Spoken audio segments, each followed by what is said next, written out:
Assalamualaikum warahmatullahi wabarakatuh. Salam jumpa, salam sejahtera untuk Anda semua.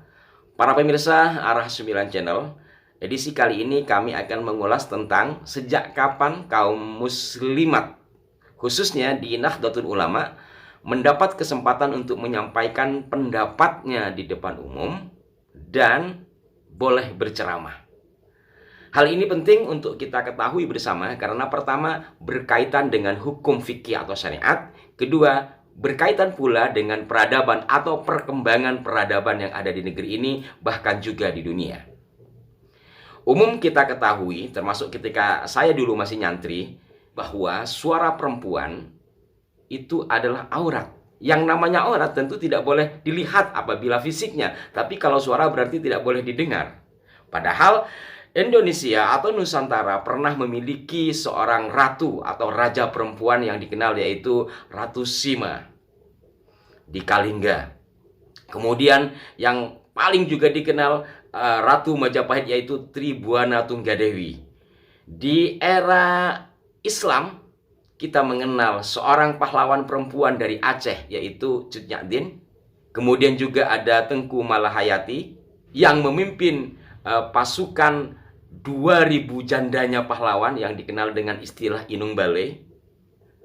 Dari rentetan sejarah ini, kita sudah mengenal adanya perempuan-perempuan hebat yang menjadi pemimpin sebuah negara ataupun pasukan perang.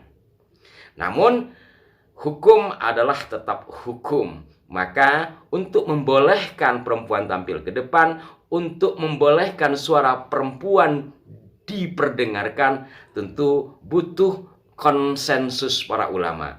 Nah, saya akan mengerucut kepada kaum muslimat di Nahdlatul Ulama. Sejak kapan perempuan atau kaum muslimah bisa menyampaikan pendapatnya di depan umum atau berceramah? Kita simak ulasan dari Ketua Umum PBNU Kiai Haji Yahya Khalil Stakuf berikut ini. Bapak Ibu sekalian yang saya hormati, saya mempercayai satu narasi tentang konteks kelahiran Nahdlatul Ulama itu sendiri sebagai suatu upaya rintisan peradaban baru. Karena dua hal. Pertama, karena konteks sejarah di seputar kelahiran Nahdlatul Ulama itu sendiri sebetulnya adalah momentum perubahan peradaban yang sangat fundamental, atau sekurang-kurangnya momentum berakhirnya satu konstruksi peradaban yang sudah berlangsung berabad-abad, bahkan mungkin ribuan tahun, bukan hanya menyangkut dunia Islam tetapi dalam peradaban umat manusia seluruhnya. Alasan yang kedua adalah bahwa para ulama Nahdlatul Ulama sejak pada generasi muassis telah melakukan inisiatif-inisiatif yang sangat berani, sangat berani, yang di tempat lain mungkin belum terbayangkan sampai hari ini. Sangat berani inisiatifnya dalam ukuran perspektif wacana syariah atau fikih. Misalnya adalah bahwa salah satu contoh saja, pada tahun 1938 di dalam muktamar di Menes yang masih ditunggu oleh para muassis, masih ada Hadratus Syekh Kiai Muhammad Hashim Asy'ari, Kiai Abdul Wahab Abdullah, Kiai Bisri Suri dan para muassis yang lain. Di Menes itu diizinkan oleh muktamar naik ke panggung dan berpidato dua orang nyai, yaitu Nyai Juwaisih dan Nyai Siti Saroh. Nyai Siti Saroh naik ke panggung dan berpidato 1938, berpidato di depan kiai-kiai yang laki-laki semua itu. Padahal kita tahu bahwa ya dalam wacana kita suara perempuan itu aurat, tapi kiai-kiai mengizinkan dua orang nyai untuk berpidato, dan artikulasi juga luar biasa karena pidato dua orang nyai itu menuntut kesetaraan hak bagi perempuan-perempuan Nahdlatul Ulama untuk mendapatkan pendidikan. 1938 Masehi. Ini hampir 90 tahun yang lalu, dan hal ini tidak terbayangkan di dunia Islam yang lain sampai hari ini. Tidak terbayangkan sama sekali. Dan sejak Muktamar Menes itu, dari muktamar ke muktamar selalu dibuatkan forum khusus yang disebut rapat khusus muslimat. Sampai kemudian pada tahun 1946 dibentuklah badan otonom yang disebut Muslimat Nahdlatul Ulama. Yang ini memungkinkan kemudian para nyai secara aktif bergerak di dalam masyarakat. Saya mendapat riwayat kakek saya itu dulu Kiai Bisri Mustafa, terkenal sebagai mubalik. Ya. Tapi sebetulnya yang lebih dulu jadi mubalik itu nenek saya, yang sudah melakukan mengisi majelis-majelis pengajian keliling di lingkungan Muslimat Nahdlatul Ulama. Kakek saya masih belum, yang ngertinya mengajar santri saja, belum mengisi pengajian-pengajian seperti itu, tapi nenek saya sudah dalam kerangka kegiatan Muslimat Nahdlatul Ulama. Sampai hari ini hal ini tidak terbayangkan di dunia Islam manapun sampai hari ini. Dan ini adalah inisiatif dari para ulama Nahdlatul Ulama. Maka saya percaya bahwa sebetulnya giroh atau semangat, spirit dari didirikannya Nahdlatul Ulama dan dijalankannya Nahdlatul Ulama sebagai gerakan adalah spirit untuk merintis pencarian model peradaban yang baru setelah runtuhnya model peradaban yang lama.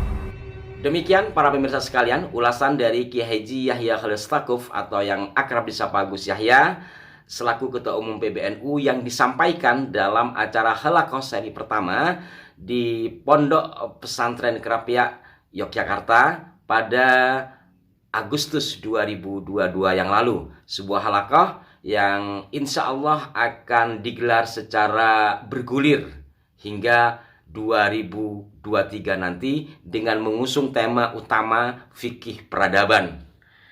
Para pemirsa sekalian, terkait dengan peristiwa yang disampaikan oleh Gus Yahya, itu juga dapat kita baca dalam koran lama terbitan Nahdlatul Ulama, yakni Berita Nahdlatul Ulama nomor 6 tahun ke-10 edisi 19 Januari 1941 pada halaman keempat.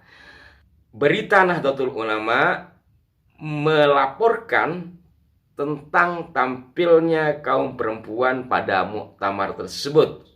Diinformasikan, kemudian daripada itu tampillah ke muka Nyai Junaisih, seorang ketua Muslimat NU Bandung yang telah memerlukan datang di kongres ini berhubung kecintaan dan tertarik beliau kepadanya. Dengan panjang lebar menerangkan akan asas dan tujuan dari NU adalah suatu perkumpulan yang sengaja mendidik umat Islam ke jurusan agama dengan seluas-luasnya. Di dalam agama Islam bukan saja kaum laki-laki yang harus dididik tentang soal-soal yang berkenaan dengan agamanya, bahkan kaum perempuan juga harus mendapat didikan yang selaras dengan kehendak dan tuntunan agama sebagaimana lakinya. Inilah nantinya yang akan dapat membawa keamanan dunia akhirat. Demikian tulis Berita Nahdlatul Ulama. Dan diinformasikan juga dalam muktamar tersebut terdengar letusan-letusan bom karena pada masa itu ya masih dalam masa penjajahan Belanda. Satu titik yang penting untuk kita tarik benang merahnya di sini adalah bagaimana kiai-kiai sepuh pada saat itu memberikan kesempatan kepada dua ibu nyai tersebut untuk menyampaikan pendapatnya, atau dalam istilah Gus Yahya, beliau berdua berpidato di depan kiai-kiai. Hal ini menunjukkan bahwa kiai-kiai kita termasuk Hadratus Syekh Kiai Hasyim Asy'ari dan kiai-kiai sepuh lainnya sangat moderat dalam menyikapi persoalan termasuk juga persoalan perempuan. Artinya apa? Sejak Indonesia belum merdeka, 1938, Nahdlatul Ulama telah memberikan ruang kepada kaum perempuan. Dengan demikian, Dapat pula disimpulkan emansipasi wanita, istilah belakangan, sudah terjadi sejak lama di kalangan Nahdlatul Ulama. Setidaknya sejak Muktamar Menis 1938. Mudah-mudahan ulasan ini menginspirasi kita semua dan bisa bersikap tawassut dalam hal apapun. Kurang dan lebihnya mohon maaf. Sampai jumpa. Wassalamualaikum warahmatullahi wabarakatuh.